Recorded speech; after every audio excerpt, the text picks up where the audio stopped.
안녕하십니까. 인문학열전 김갑수입니다. 해마다 유독 여름이 되면 떠올리는 존재가 있습니다. 바로 귀신이요. 귀신 영화도 많고 귀신 소설도 쏟아져 나오고 바로 그런 시점이죠.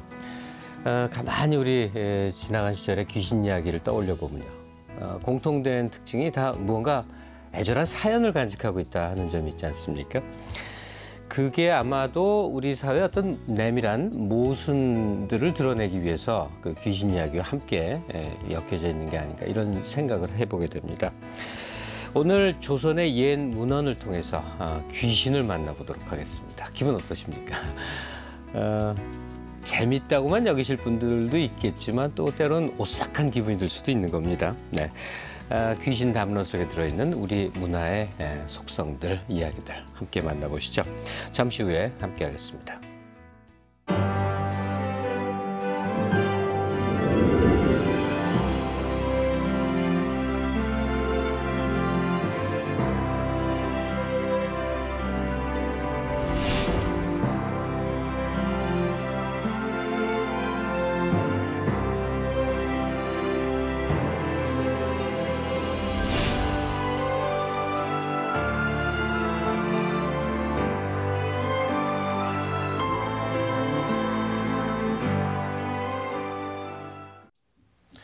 네, 보통 열 몇 살이면 졸업하는 걸로 아는 귀신 이야기 관심을 일생 갖고 계신 그런 연구자가 있습니다.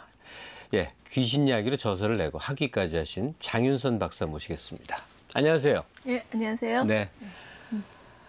어쩌다 귀신 얘기를 연구 대상으로 삼으셨습니까? 뭐 이런 식으로 많은 질문을 받으셨을 것 같아요. 네. 어떠십니까?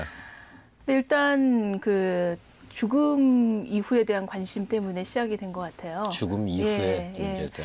그 문제에 좀 관심을 가졌다가 또 하나는 귀신이라고 하는 존재가 우리나라 문화에서 굉장히 좀 독특하구나. 그러니까 뭐 기독교에는 사탄도 있고 불교에는 뭐 마귀도 있고 다 있지만 아주 오랜 옛날부터 지금까지 계속 살아있는 귀신이라는 그 존재는 굉장히 좀 함의가 크다는 생각이 들었어요. 그래서 사실 고대부터 지금까지 계속 이어져 오는 어떤 존재가 있다.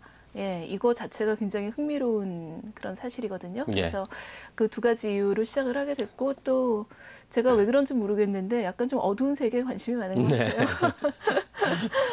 근데 어쨌든 죽음 이후가 어떻게 되느냐에 대한 관심이 귀신에 대한 연구로 이어졌다 하시는 건데. 그렇죠. 이 귀신 연구 하시다 보면 이제 아무래도 문자적인 세계 속에서 관심을 접근해야 될 텐데 일단 귀신이라는 단어를 좀 해석해 주시는데 그 갑골문 중국 고대 문자죠. 여기에 귀신의 아마 유래 같은 게 다 있을 것 같은데요. 네네네.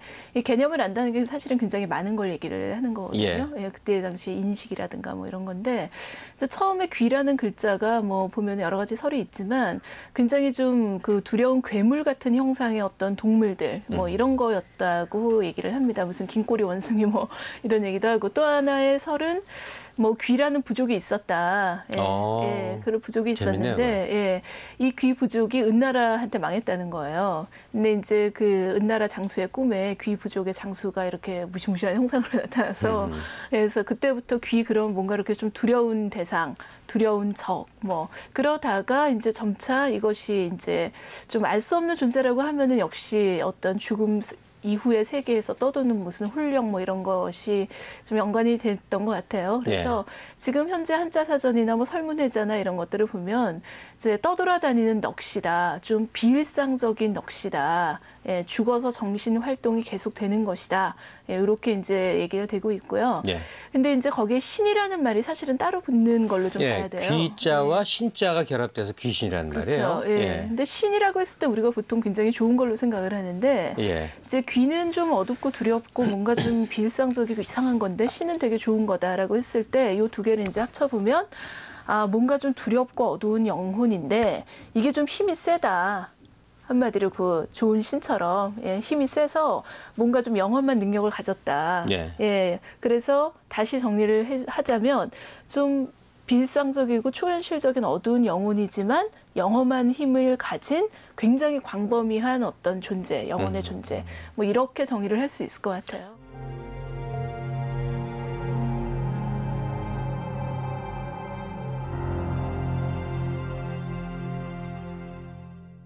중요한 것은 그 유교하고의 관계일 예, 것 그렇죠. 같습니다. 예. 사실은 우리가 아는 그 가령 주작이나 뭐 이 속에는 뭐 신의 존재를 인정하지 않는 것으로 뭐 이렇게 이해하고 있는 것이기 네, 때문에 네. 그 관계를 어떻게 설명할 수 있습니까? 일단 그 조선시대에 주목을 할 수밖에 없는 게 유학가가 조선시대에 주목할 수밖에 없는 이유는 지금 현재와 가장 가까운 시기이기도 하고요. 또 하나는 사상적으로 이데올로기적으로 뭐 굉장히 큰 전환이 일어났다고 보고 있거든요. 그러니까 고려조하고. 예, 그렇죠. 예. 그러니까 고려뿐만 아니라 그 전까지 다 전까지도. 통틀어서 볼 때 물론 자료가 너무 없기 때문에 뭐라고 얘기할 수는 없지만 그러니까 귀신이라는 존재가 뭐 좀 두렵고 어둡고 이런 존재였다고 했지만 그렇게 천시되거나 사회적으로 배척되거나 그런 것은 그다지 많지 않았던 것 같아요. 근데 고려에서 조선으로 넘어오면서 사상적으로 완전히 이제 유교가 전 사회를 지배하게끔 그렇게 되는 과정이 있었죠. 근데 그런 과정 속에서 제가 보기에는 일종의 그 사후 세계에 대한 주도권 다툼? 네, 저는 그렇게 보거든요. 왜냐하면 그러니까 새로운 사상으로 나라를 다 이렇게 뒤집어 엎어서 새로 만들었는데 백성들의 마음을 사로잡으려면 뭔가 그런 게 이제 필요하다는 거죠. 그러니까 이 현실 세계가 너무 힘든데 이거를 위로를 해주려면 어떤 종교성 같은 게 있어야 좀 비전을 제시해 줄 수 있거든요. 네. 예, 그런데 이제 기존에는 불교가 그런 역할들을 다 했었단 말이죠. 근데 불교에 대체할 수 있는 뭔가 사후관 이런 게 없는 거예요. 예, 그러다 보니까 정도전 이런 사람들이 나서서 불시잡변 얘기할 때 이런 얘기가 나오거든요. 불교에서 얘기하는 그런 영혼 같은 건 없다. 예, 그래서 그 영혼이 살아남아서 윤회를 해가지고 다시 태어나고 이런 건 정말 말도 안 되는 얘기다. 예, 이런 거 믿지 마라. 예, 이렇게 이제 얘기를 하면서 불교를 공격을 막 하게 돼요. 근데 그런 것들이 상당히 나름대로 논리를 이제 갖추고 나가다 보니까 또 사대부들이 지지를 하고 그러면서 또 정책적으로도 굉장히 이제 영혼의 존재 자체를 인정하지 않다 보니까 당연히 귀신의 존재도 인정하지 않게 되는 거고 또 특히 고려 말부터도 계속해서 그런 얘기가 나와요. 그 사료 속에서 무당을 배척한다. 뭐 선비 아주 대단한 그 유교 선비가 가서 귀신을 모시는 그 마을 사람들한테 뭐 훈계를 한다든가 뭐 귀신을 뭐 내쫓았다든가 뭐 이런 얘기가 계속 나오거든요. 그래서 그 사상이라고 하는 것은 꼭 현세의 어떤 철학뿐만이 아니라 사후 세계나 죽음에 대해서도 좀 설명할 수 있는 부분이 있어야 되는데 이런 것들을 이렇게 설명하는 과정 속에서 이제 귀신에 대해서 이제 배척하면서 새로운 어떤 귀신관 같은 걸 유학에 좀 집어넣는 그런 과정이 있고 그게 지금까지 굉장히 영향을 미치고 있는 것 같아요. 그렇군요. 고려조를 이제 무너뜨리고 조선이 등장할 때 고려조적인 즉 불가적인 세계의 귀신을 마구 이제 부정하는 식으로 접근했다 하는 그런 얘기군요. 조선의 유교적 세계관으로 판단할 때는 아무래도 음양 이론 이쪽에서 바라볼 측면이 많이 있을 것 같은데 그와도 연관성이 있지 않겠나 하는 생각도 들고요. 두루두루 좀 말씀해 주세요. 그러니까 이 세상의 모든 생명 활동, 그다음 저희 살아있는 사람들뿐만이 아니라 영혼이라고 할 수 있는 것까지도 사실은 음과 양이라는 두 개의 기로 이루어져 있다는 거예요. 그러니까 음과 양은 어떻게 보면 물론 이게 또 이제 너무 논란이 많은 개념이라서 좀 사람마다 좀 다르긴 한데 이제 기에서 사실은 갈라져 나온 거죠.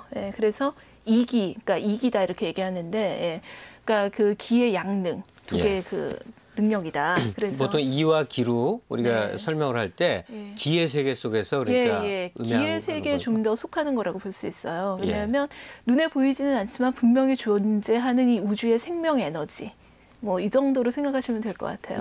그러니까 숨을 쉴 때 우리가 안 보이지만 분명히 있는 것처럼 숨 쉬는 게 있는 것처럼 그거를 이제 기라는 개념으로 설정을 했는데 거기에 대립적인 두 개의 자질이 있다는 거죠. 이게 되게 중요한 건데 이 세상은 반드시 대립적인 두 개로 이루어져서 거기에서 출발한다는 개념이거든요.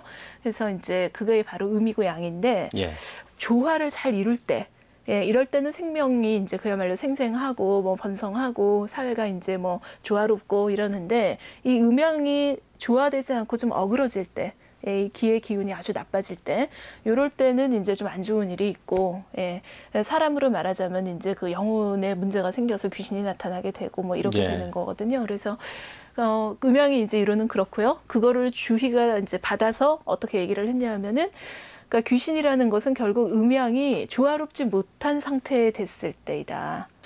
아마 지금 말씀은 많은 전적 속의 복잡한 얘기들을 정리를 하시려다 보니까 지금 제가 듣는 저도 약간 미로 속에 있는 것 같아서 아예 이럴 땐 질문을 단순하고 바보같이 하는 게 좋을 것 같거든요. 과거사에 그러면 네. 귀신이라는 존재의 네. 실체를 예. 있다고 그런 겁니까? 아니면 인간의 착각이라고 본 겁니까? 예, 있다고 한 거죠. 아, 명료하게 있다고 본 겁니까? 명료하게 있다고 한 겁니다. 그거는. 예. 음. 근데 귀신의 종류를 크게 세 가지로 얘기를 해요. 예. 딱 분류를 해놨어요. 이게 너무 생소한 개념이라서 예, 저도 이렇게 한참 설명을 사람들한테 해야 되는데 그러니까 이때 귀신은 일단 첫 번째 전제가 저희가 아는 그 원혼 있잖아요. 네. 그거하고는 전혀 다른 개념이에요. 아. 예. 그러니까 그 음양이 조화로울 때, 그러니까 음양이 조화를 가지고 쭉 이렇게 펼쳐서 나갈 때가 있는데, 예. 이것이 이제 자기 생명력을 다하게 되면 또 이제 도로 없어지거든요. 네. 그래서 그러한 것 자체를 귀신이라고 하는 거예요. 그러니까 좀 이해가 안 가실 텐데 인격 귀신이 아닙니다, 이거는. 그러네요. 예, 인격적인 존재가 아니라 이렇게 생각하시면 될 것 같아요. 그 유교를 믿었던 조선 시대에도 계속 제사를 하늘에도 지내고 네. 땅에도 지내고 막 그러잖아요. 그게 이제 생명체로서 어떤 이 음양의 원리에 의해서 태어난 하늘과 땅 모든 것에다가 인간이 이제 제사를 지내는 거거든요. 네. 그럴 때 이제 천지 만물의 귀신에게 제사를 지낸다. 네, 이렇게 얘기를 해서 이거는 굉장히 좀 다른 개념입니다. 그러네요. 네. 그리고 두 번째 이제 이 유학자들 얘기의 네. 귀신론이 자손은 네. 조상의 혼을 불러올 수 있다. 네, 네, 이게 소위 조상 신에 대한 예. 관념인 것 같은데요. 그거를 이제 동기가문설이라고 얘기하는데 사실은 이게 핵심인 것 같아요. 이제 사실 유학에서 가장 중요한 문제가 제사 지내는 것 같아요. 제가 보기에는. 네. 예, 네. 어떤 예와 질서를 가정에까지 끌어들여서 그것으로 이제 어떤 통치 질서를 이렇게 딱 만들어내는 예, 그런 것에 중심에 하나의 국가관을 가정으로 예, 축약시켜서 이제 일원화시키는 거죠. 그런데 그 제사는 조상의 혼령이 살아 있다는 전제가 없으면 안 되는 거거든요. 예. 예, 그러니까 지금 저희가 다 제사를 지금도 굉장히 많이 지내지만 사실은 어떻게 보면은 그래서 우리가 귀신을 다 믿고 있는 거죠. 제사를 지낸다는 아, 그러네요. 그러네요. 예, 예, 예, 예. 그러니까 자, 이게 조선조 얘기가 아니에요. 그렇죠. 지금 예, 우리 연관이 한국 사회에 있어요. 제사 지내는 모든 예. 가정은 귀신을 인정한다. 그렇죠. 그렇게 볼 수밖에 없죠. 사실 예. 원칙으로 따지면. 예. 그런데 이 귀신에 대해서 이제 유학자들이 정의를 내려서 이 같은 기를 가진 사람들이 바로 조상과 자손이다. 유교는 내세관이 사실상 없거든요. 예. 예, 그런데 이거는 있어요. 그러니까 죽어서 혼령이 막 활동하고 영혼이 막 살아서 움직이는 건 없다. 그러나 일정 기간 동안은 가능하다. 예, 일정 기간 동안은. 그런데 그 일정 기간 동안 자손이 제사를 지내면서 부르면 같은 기이기 때문에 조상이 온다는 거죠. 예. 예. 귀신의 분류 세 가지, 네. 두 가지까지 왔습니다. 예, 예, 예. 이제 세 가지. 우리가 세 번째, 우리가 제일 재밌어하는 거. 되게 이 귀신들은 어떤 공통 특징이 있어요. 네. 칼을 물고 있다든지, 머리를 산발한다든지, 네. 다리가 없이 동동 뜬다든지, 네, 네, 네. 심지어 뭐 몽달 귀신도 있고, 목 없는 귀신도 있고, 예. 이게 다 어떤 원한, 원귀, 뭐 이런 것들과 연관이 되는 것 같은데, 네. 이 비정상적인, 그러나 되게 사람의 원한, 그러니까 인격신적인 속성을 갖고 있는 이런 것들은 어떻게 네. 드러납니까? 일단 뭐 유학자들의 견해를 통해서 얘기를 하자면 제대로 죽지 못해서 그렇다는 거예요. 네. 첫 번째는. 그래서 그 죽을 때 이렇게 음양의 조화가 있었던 존재가 죽을 때 그것들이 이제 자연스럽게 흩어지게, 예, 기가 자연스럽게 흩어져야 되는데 그게 흩어지질 않고 그야말로 울결이 돼 있는 거예요. 그러다 보니까 당연히 없어져야 될 영혼이 없어지지를 않고 자꾸만 떠돌아다닌다는 거죠. 예, 그래서 얘네들은 굉장히 비정상적인 애들이다. 그렇기 때문에 반드시 이 사람들의 그 원한이라든가 이런 것들을 풀어줘야 된다. 예, 이렇게 생각을 했지만 이 귀신들, 그러니까 원한 맺힌 이 귀신들을 숭배의 대상으로 삼아서 백성들이 따르고 떠받들고 이런 걸 굉장히 또 경계했어요. 예. 예. 왜냐하면 우리가 그 받들어야 될 그 국가의 귀신과 조상 귀신이 있는데, 그러니까 공자의 말을 빌려서 얘기하자면 이거는 아첨하는 거다라는 거죠. 그러니까 쓸데없는 귀신한테 내가 내 복을 비는, 예, 아첨 행위는 절대로 하면 안 된다 이렇게 얘기를 해서 요거는 굉장히 배척의 대상, 예, 반드시 없어져야 될 존재. 하지만 그 존재성 자체는 분명 인정을 했던 거죠. 예.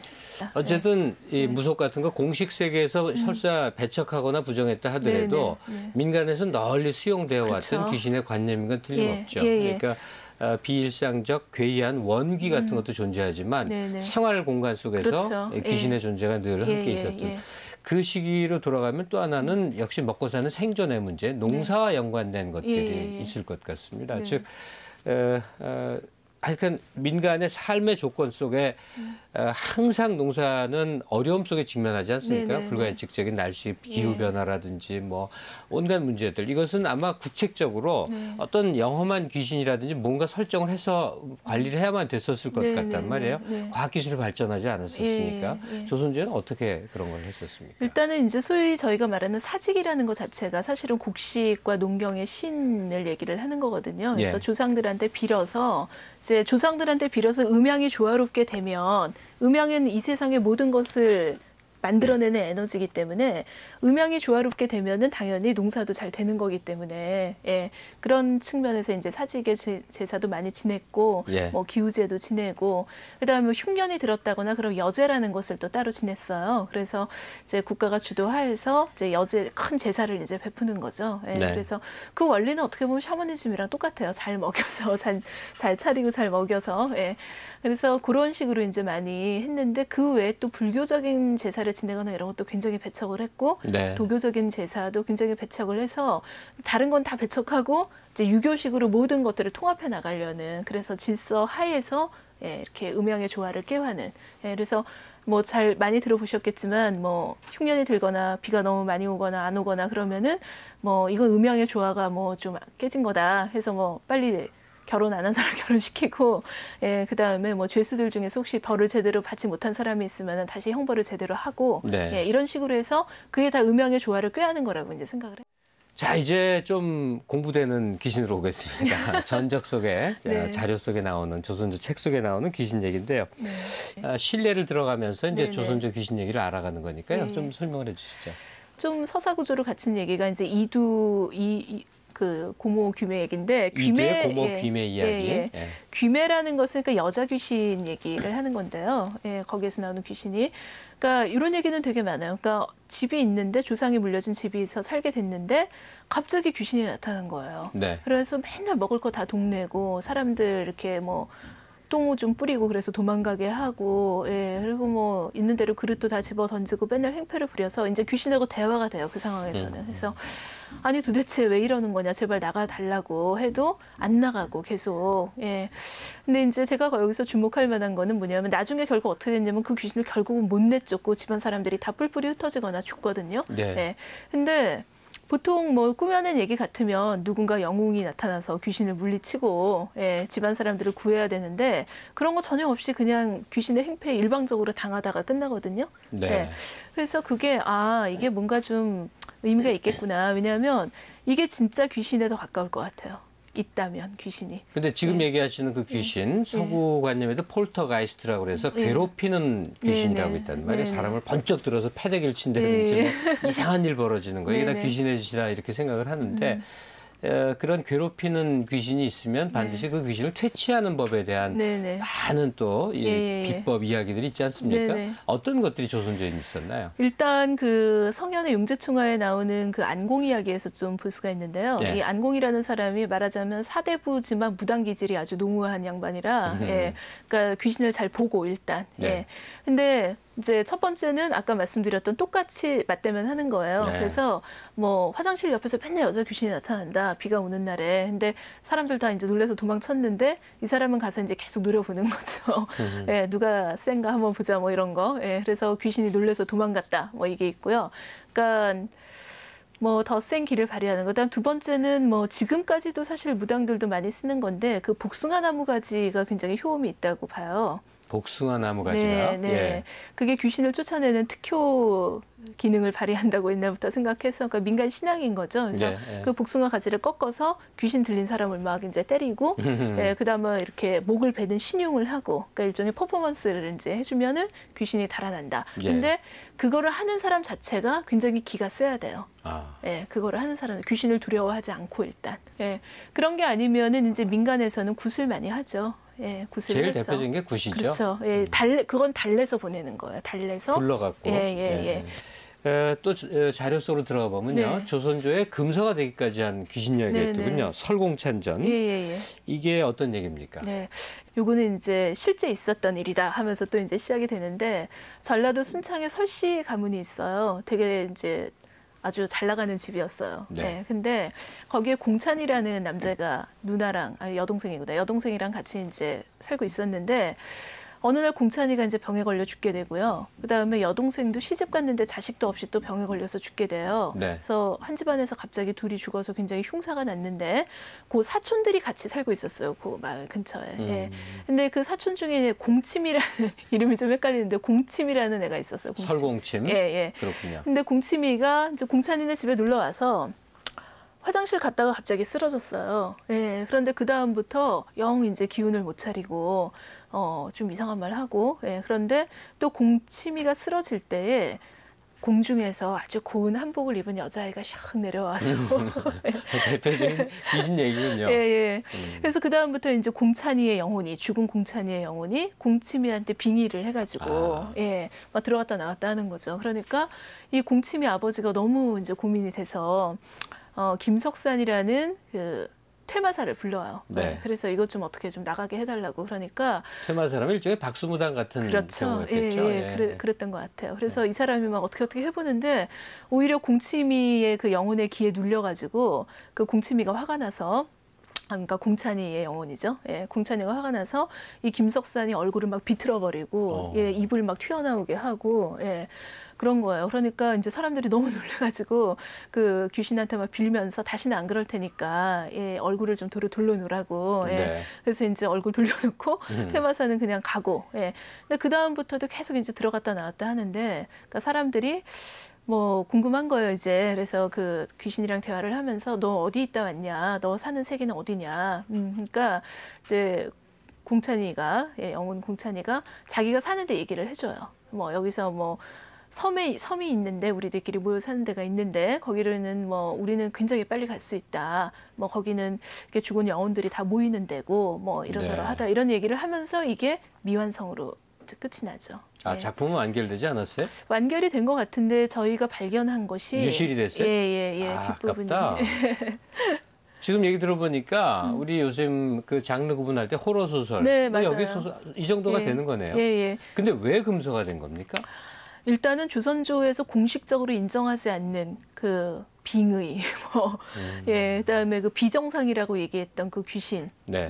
예, 그런 귀신에 대해서 막 써놓은 데다가 백성들이 이 얘기를 너무 좋아해가지고 막 베껴서 되게 유명해졌어요. 예, 거기다가 이 이야기를 쓴 사람이 이제 채수라는 사람인데 낮의 채수. 예. 이 사람이 또 굉장히 양반 가문 출신이거든요. 그러니까 사대부가 쓸데없이 예. 그 쓸데없는 귀신 얘기나 쓰고 앉았다. 뭐 이런 데다가 결정적으로는 그때가 중종 시대였는데 중종이 왜 반정으로 왕이 됐잖아요. 네. 근데 그 공찬이가 자기네들 사는 그 귀신 세계 얘기를 해주면서 뭐라 그랬냐면 아무리 임금이라도 잘못한 게 있으면 처벌받는다 우리 세계에서는 이런 얘기를 한 거예요. 뭐 이렇게 역적을 모의했다든가. 근데 어떻게 보면 중종이 이제 모의를 통해서 반정을 통해서 왕이 됐기 때문에 그 이야기에 이제 들어맞는다고 할 수 있거든요. 예. 네. 그래서 이게 뭐 의도한 건지 어떤 건지 모르겠지만 정치적인 의미까지 그렇게 가지게 되면서 완전히 이제 괘씸죄에 걸려서 뭐 사형 얘기까지 나오고, 예. 그러니까 조선이 굉장히 좀 이데올로기적인 국가였기 때문에 예. 그런 필화 사건이죠 말하자면 그런 게 이제 크게 터졌던 거죠. 두루두루 해석해 볼 수 있는 여지가 많이 있군요. 네. 개별 귀신들에 대해서 그 배경을 하나의 구조로 볼 수도 있지 않는가 싶은데요. 네. 가령 몽달 귀신처럼 이제 남자 총각이 귀신이 되는 경우도 드물게 있습니다만 대부분은 여성들이 한을 품고 이제 귀신이 되지 않습니까? 그러니까 우리가 추리해 볼 수 있는 거는 한을 품을 확률이 여성에게 더 많으니까 그런 게 아니냐 이런 생각이 그렇죠. 든단 말이죠.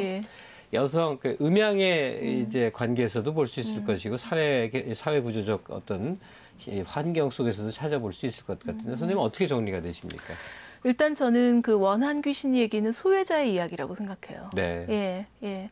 그러니까 어디다가 하소연해서 문제가 잘 풀렸으면 원한이 쌓일 리가 없는데 이게 풀지를 못하다 보니까 원한은 쌓이고 어디다가 하소연할 데는 없고 그러니까 귀신 이야기로 나온다고 보는 게 합리적이겠죠. 예. 실제로 귀신이 나타나는지 모르겠지만 예. 그래서 그 시대의 소수자 이야기다 이렇게 본다면은 그 시대의 소수자 중에서 예. 가장 좀 귀신 이야기가 근접한 게 여자다. 예. 라고 보는 것이 그 시대 그러니까 후기로 갈수록 원한 얘기가 많이 나와요. 조선 전기보다는 후기로 갈수록 원한 이야기가 많이 나오는 게 여자들이 그만큼 많이 힘들었고 예. 그리고 그러한 조건 하에서 노비라든가 뭐 이런 사람 말고라도 단지 여자라는 것만으로도 얼마든지 예, 원한을 가질 수 있거든요. 예. 아랑 이야기의 대표적이죠. 그렇죠. 예.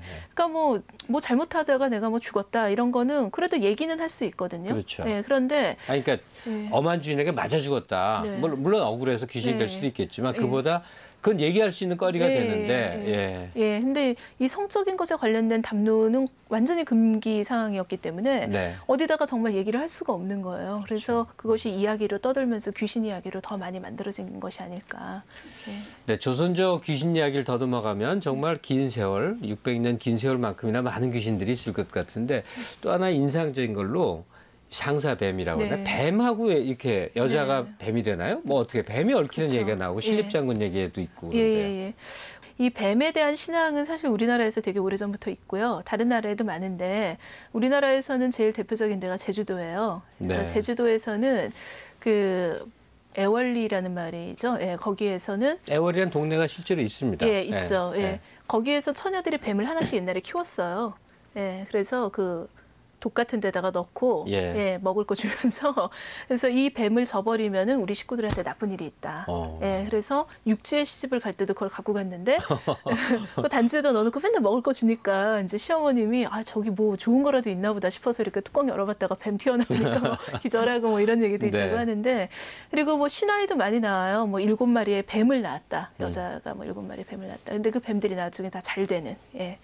그래서 이 뱀이라는 존재에 대해서 다들 기분 나빠하지만 좋아하건 싫어하건 뱀은 굉장히 강렬한 인상을 주거든요. 네. 예. 네. 한 번 보면 잘 안 잊혀지죠. 그럼요. 그리고 네. 싫어도 자꾸 보게 되는 게 또 뱀이거든요. 예. 그래서 그런 어떤 강렬한 인상이 사람들에게 어떤 그 상징성을 부여를 한 것 같아요. 예. 네. 그래서 저는 뭐 제가 심리학자는 아니지만 이중성을 상징하는 게 아닌가. 뱀이 원래 허물도 잘 벗잖아요. 예. 예. 그래서 그 여성의 경우에도 한편으로는 복수하고 싶고 한편으로는 다시 사랑받고 싶고 네. 예, 이런 것들이 뱀이라는 형태로 나타난 게 아닐까. 예, 그렇게 한번 해석을 해봤어요. 뱀이 등장하고 뱀 귀신이 나오고 하는 어쨌든 일련의 이야기 그 네. 뱀은 결국 사랑의 문제와 연관이 다 되어 있는 거군요. 예. 그렇게 설명해 주시니까 이렇게 풀립니다. 아까 말씀 중에 조선 초기보다 후기로 갈수록 점점 네. 귀신이 많이 등장한다고 예. 그러셨었는데 결국 그게 음양의 이제 조화 속에서 조화가 깨졌을 때 이제 귀신의 존재가 드러난다는 얘기 아닙니까? 그렇죠. 그러면 음양의 조화가 깨졌다는 얘기는 사회 경제적으로 보면 모순이 많아지는 그러니까 세상에 문제가 많아지는 그런 그렇죠. 현상으로 볼 수 예. 있는 겁니까? 예. 뭐 대체적으로 얘기하기를 조선 전기, 그러니까 그 임진왜란 전까지는 좀 사회가 좀 평화로웠다 나름대로. 예. 근데 제 생각에는 그것도 그거지만은 후기에 오면서 사람들이 이제 전쟁 2번 겪고 나서 아무래도 백성들의 목소리가 좀 커지면서 네. 자신들의 언어로 얘기를 할 수 있게 돼서 좀 그런 측면도 많은 것 같아요. 그래서 좀 전래의 어떤 그 무속적인 것과 많이 연관돼 있는 그런 것들을 더 많이 확인하게 되고 또 사회도 더 복잡해졌다고 볼 수 있겠죠, 아무래도. 그건 어쩌면 다른 의미로는 사회 성장의 지표로도 볼 수 있는 거네요. 예, 특히 여성과 관련돼서는 더욱 그런 것 같아요. 예, 후기로 갈수록 여자들의 인권이라든가 뭐 여성들의 사회적 지위가 훨씬 낮아졌기 때문에 예, 더 이렇게 연려라든가 정절 이런 것도 훨씬 더 강요가 되고 예. 그러다 보니까 아무래도 여성과 관련된 원한 귀신 얘기가 뭐 설화뿐만이 아니라 장어홍련전 같은 데에서도 이렇게 그러네요. 많이 나오잖아요. 예. 예, 이 아랑 얘기는 우리 현대 작가들이 그 제목으로 또다시 내고 아랑은 왜 뭐 이런 소설도 내고 그렇습니다. 그러니까 그만큼 이제 관심 대상이라는 건데 결국 여성에게 부과된 어떤 암묵적인 강제 이런 것이 이 아랑 이야기를 통해서 드러난 거겠죠. 네. 저는 그 아랑 이야기가 사실 우리나라의 3대 설화다 이렇게 얘기가 될 정도로 이게 전국적으로 많이 발견되는 그런 모티프가 있어요. 그러니까 네. 억울하게 죽었는데 사또 앞에 나타나서 사또가 해결해주고 뭐 회원을 하고 뭐 이런 얘기인데 저는 읽으면서 참 마음에 안 들었거든요, 이 얘기가. 예, 왜냐하면 이게 사실은 여자의 어떤 그 원혼의 이야기를 드러내는 그런 얘기 같지만 저는 이 이야기가 오히려 정절을 강요하는 얘기처럼 좀 들렸거든요. 예, 왜냐하면 그러니까 아랑이 죽게 된 계기 자체가 그런 건데 이제 노비한테 겁탈을 당하게 된 상황에서 예. 이제 저항을 하다가 죽었어요. 근데 이런 생각을 해봤거든요. 그럼 안 죽었으면 만약에 안 죽었으면 만약 그냥 당했으면 어떻게 됐을까? 죽은 것보다 더 못했을 것 같아요. 예, 그리고 또 하나는 이 정절을 지킨 여자들에 대해서 사당을 세워주거든요. 네. 그래서 밀양에 가면 아랑각이 있어요. 근데 아랑 영정도 있고. 근데 그 당시에는 이제 정절을 지킨 것이 정말 국가적 표창의 대상이었던 거죠. 네. 그러면서 아랑처럼 너네도 해라. 예, 정절을 잃느니 죽는 게 낫다. 예, 그러면 죽으면 우리가 이렇게 사당 세워줄게. 네. 전 그렇게 들려서 상당히 기분이 나빴고, 또 하나는 그 아랑 이야기에서 딱 2개 중에 선택하는 거거든요. 정절을 지킬 것이냐 아니면 죽을 것이냐. 예. 그래서 어쨌든 죽었거든요. 그러니까 잘 죽었다 이거죠. 이제 사당 세워주고. 예. 근데 이제 범인이 안 잡혔으니까 계속 귀신이 나타나는데, 희한한 거는 이 아랑 이야기에서는 귀신이 너무 힘이 없어요. 아무런 복수도 스스로 하지 못하고 네. 반드시 그 관료가 나서야. 그것도 그러네요. 남성인. 예. 예, 귀신이 할 수 있는 건 그냥 고발하는 예, 것밖에 그렇죠. 없는 거네요. 예. 오히려 이것은 좀 관변적으로 많이 만들어낸 얘기가 아닐까. 예, 그렇기 때문에 이렇게 전국적으로 널리 퍼져. 또 그때 당시에 정서에 맞았겠죠, 그런 얘기가. 예. 그런 것 같아요. 그래서 좀 그 얘기는 그렇게 고지고대로 받아들이기보다는 약간 비판적으로 보면 더 좋지 않을까 이런 생각을 좀 해봤어요. 예. 그렇다면 예. 유교적 질서의 세상, 네. 그 반대편 쪽에 쓰고자 하는 인간의 무의식적 네, 욕망들, 바램들 이런 것들이 네. 표현되어 있다고 볼 수 있을까요? 그렇죠. 예. 그 지금도 마찬가지인 것 같아요. 지금도 이 귀신 이야기나 귀신 영화들이 예. 좀 소수자하고 상당히 관련이 많은 것 같아요. 예, 예. 오늘날도 귀신은 계속되고 있다고 네. 생각됩니다. 그렇다면 이 조선제 귀신 이야기를, 지나간 귀신 얘기를 우리는 어떻게 받아들일 것이냐. 그리고 또 거기서 한 발 더 나가서 귀신이란 존재 자체를 현대인들은 어떻게 생각하면 좋겠는가. 네. 예. 그러니까 사실 그러니까 나이가 들어갈수록 더 느끼는 건데, 이 죽음이라는 것에 대해서 생각하지 않고서는 삶을 제대로 살 수가 없다. 그러니까 되게 상투적인 얘기거든요, 사실. 근데 그게 굉장히 많이 와닿아요. 네. 네, 그래서 만약에 어떤 영혼의 활동이 있고 그거를 우리가 믿는다면, 정말로 그렇게 믿는다면 우리의 삶에 대해서 좀 굉장히 180도 전환해서 다시 생각해 볼 것 같아요. 예. 근데 그거를 생각할 시간이 없어요. 너무 이렇게 쫓기면서 살게 되고요. 네. 그리고 또 그게 굉장히 두렵게 느껴져요. 그런 세계에 대해서 생각한다는 것이. 예. 그러니까 귀신이 아니라 그냥 영혼에 대해서 생각한다는 게 네. 어떨 때는 되게 비과학적인 얘기처럼 느껴지기도 하고. 예. 그래서 그러한 것들을 좀 생각하는 계기가 됐으면 좋겠어요. 예. 그래서 뭐 너무 무서워하거나 이럴 필요 없이. 예. 예. 그다음에는 현대 사회에서 귀신은 여전히 그 해답을 100% 내릴 수는 없는 존재인데, 저는 뭐 있을 수도 있다고 생각하거든요. 그러세요? 예, 예, 있을 수 있다고 생각해요. 왜냐하면 그 사람의 어떤 정신적인 힘 같은 거는 분명히 있는 것 같아요. 예. 정말 도저히 안 되겠다고 생각했을 때도 우리가 어떤 집중했을 때 이뤄내는 것들이라든가, 그러니까 네. 예, 이 인간의 의지라는 게 생각보다 굉장히 대단한 힘을 갖고 있다, 이런 생각은 늘 들기 때문에. 예. 그래서 귀신도 결국 인간이 변해서 되는 거라면, 예, 우리가 인간에 대해서 알지 못하는 많은 어떤 부분 중에서 귀신과 연관되는 것이 있을 수도 있다. 예. 이렇게 생각을 해서 그러한 어떤, 그러니까 이런 것들이 좀 초자연적인 현상이고 이렇게만 치부한다기보다는 인간에 대한 어떤 깊은 이해 네. 예, 속에서 좀 다시 바라볼 수 있다. 그래서 무조건 뭐 배척하거나 무조건 긍정하거나 이러지 말고 그냥 차분히, 예, 보면은 그 아까 얘기했던 안공처럼 저는 아무리 귀신이 있어도 인간을 당할 수는 없는 것 같거든요. 네, 그래서 오히려 우리 삶에 좀 더 이렇게 풍부한 어떤 거리들을 제공해 줄 수 있다고 보고요. 예. 또 현대 사회 귀신 이야기들을 잘 모아 보면은 우리 사회가 어떤 문제가 있는가를 알 수 있어요. 네, 그런 면에서도 의미가 있다고 봅니다. 예, 오늘 해주신 거는 직접적인 귀신 얘기보다는 귀신의 의미를 어떻게 우리가 해야 될 것이냐, 이 부분에 아주 큰 가이드를 주셨습니다. 오늘 말씀 감사드립니다. 네, 감사합니다.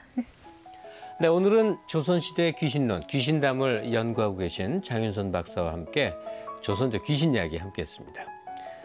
이야기의 세계 속에서의 귀신 얘기는 사실 두렵습니다.